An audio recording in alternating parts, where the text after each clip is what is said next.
دوستو، خطوط نگاری ایک فن ہے۔ آپ جانتے ہوں گے کہ خطوط سے بڑے بڑے کام لیے جاتے رہے ہیں، چاہے مذہب کی تبلیغ ہو یا صلح نامہ ہو یا محبت کا پیغام ہو۔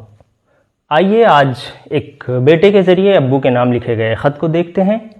ابو جان، آداب، سلام۔ موضوع: تنہا اب اور رہا نہ جائے۔ والد محترم، آپ ہمیشہ رہیں خوش و خرم۔ گزارش بس اتنی سی ہے کہ سردی کا موسم سر پہ آن کھڑا ہے اور یہ نوجوان ابھی تک کنوارا پڑا ہے۔ رضائی کے ہمراہ اور کتنی سردی گزاری جائے، اب امی کمزور ہو گئی ہیں، کوئی ہاتھ بٹانے والی لائی جائے۔ والسلام، آپ کا پیارا بیٹا، تنہائی کا مارا بیٹا۔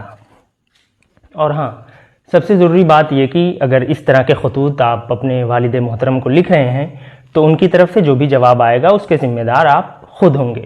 ممکن ہے کہ آپ کی بارات نکلے اور یہ بھی ہو سکتا ہے کہ آپ کا جنازہ نکلے۔